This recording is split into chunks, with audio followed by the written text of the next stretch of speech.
Hi, peer mentors. So I know a lot of you have had many questions about the HR paperwork. No need to worry, I'm here to help. So let's get started with the contract sheet. This form is pertinent as it is your work contract and is going to solidify you as a part-time employee at Sheridan College. Here are the steps on how to fill out the form and what information is needed from you. In the box on the top right corner, you'll notice that you have four options: new hire, rehire, termination, and change. So a lot of you will probably be in this category right here, new hire. Over onto the left side, you'll notice a section that says personal information. Pretty straightforward, right? So you're going to start out by inputting your student ID. Just going forward, anywhere that you see employee ID, just know that it is your student ID. They are one and the same. After that, we just need your name, your preferred name if you have one, your last name, your address, your apartment number, again if you have one, your P.O. box, your city, province, and postal code. Now over here, this section that says, are you working in another job at Sheridan, is pretty important.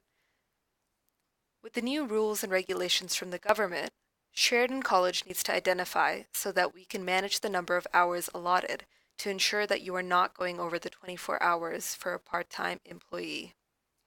If this information was to change during your time as a peer mentor, please notify the peer mentor program immediately so that we can ensure we are working with the manager from another department to make sure your hours are not exceeding the limit.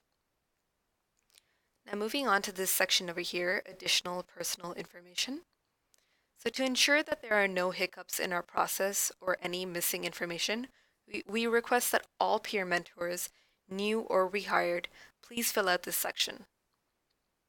Please input your SIN card over here. Now, the expiry date that you see only applies to international students who have been issued a work permit. If you are an international student but don't have a work permit, please visit the international office at any of our 3 campuses. Your expiry date will be provided to you, so make sure that you fill that out. We'll just continue on with date of birth, primary telephone, email address, and if you can just identify your gender and your emergency contact. Now the section down below here, job information and budget, no need to fill this out because it will be completed by a manager. This will also be done by the student leadership and engagement team before being handed in to HR. Next up, we have terms and conditions of employment and related policies. This is mainly HR content for becoming a new employee, so just take a moment to read through all the terms and conditions. If you scroll further down, you'll see a section over here that is required for you to sign. So go ahead and print your name, sign the sheet just beside, and record the date. Don't worry about filling out prepared by, hiring manager, or authorized by. The student leadership and engagement team will also work with HR to fill out this section. Great. Next up, we have the pension form. The pension form is another HR form which ensures that you are aware of the service as an employee of Sheridan College within the Ontario government. Please read it and understand it. If you have any questions, please email us at peermentorprogram@sheridancollege.ca. Following that, we have the timesheet. This is a manual timesheet that our college will use. You will see this timesheet regularly during your term as a peer.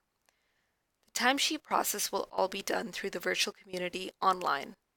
We do want you to be aware of this timesheet as it is used within the college. For an example, if you were to work an open house event, this would likely be the timesheet you would use to log in your hours. Let's start by inputting your employee ID, your name, and your department/school. No need to worry about the job code, hourly rate, reports to, or account.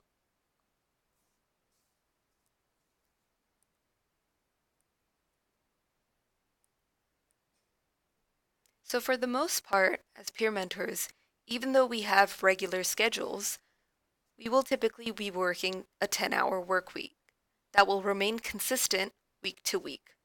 We always check hours to cater for a sick day or even revise schedules due to classes or for any other circumstances.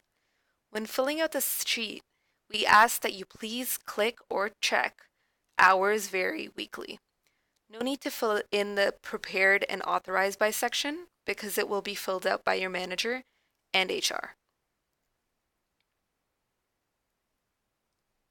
Now moving along to tax forms. 2018 Ontario Personal Tax Credit Return. This is a provincial government form. Note the TD1 in the top right-hand corner. If you've never had a part-time job in Ontario, these are tax forms that are required to ensure the appropriate amount of tax comes off each paycheck. That will be outlined for you on your pay stub every 2 weeks. If you ever want to know how much tax you're paying, you can view that in your timesheet. We will review that in your online training when we show you a video on how to check your pay stubs and much more. For this sheet, we will need you to fill out your full name, your last, your first name and initials, your date of birth, your employee number, which again is your student ID number, your address, your postal code, and your social insurance number.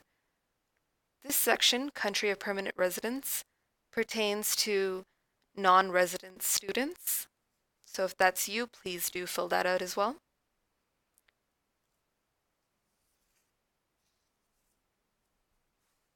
Beyond this part for this next section, you will want to consult a family member, the bank, or even Google to determine what is appropriate information to fill out for your personal tax form.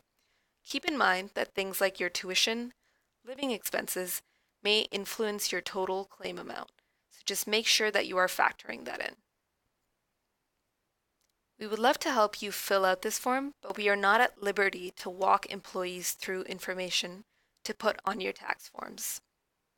This has to be information that you do on your own, so please be sure to look this up online to see which section applies to you or not. Canada Revenue Agency is a great resource.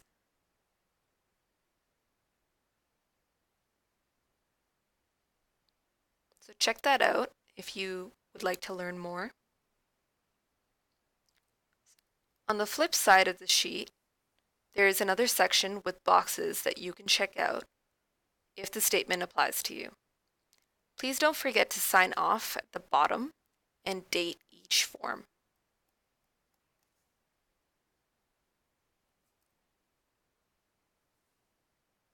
The next sheet is rather similar to the previous one, and it's titled 2018 Personal Tax Credits Return.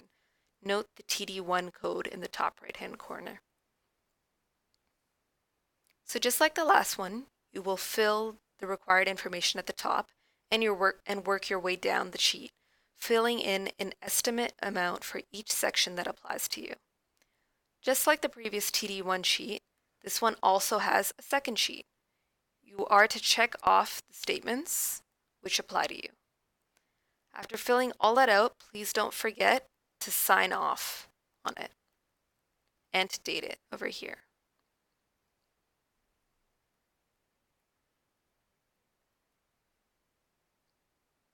Okay, next up we have the pension plan. So effective January 1st, 2014, employees are eligible to join a pension plan. So have a read through of the terms and conditions listed. If you would like to learn more about contributing to a pension plan, please refer to the appropriate financial student service provided. Moving right along to payroll direct deposit banking information. This sheet is to ensure that you are being paid appropriately. So just read through this top piece over here.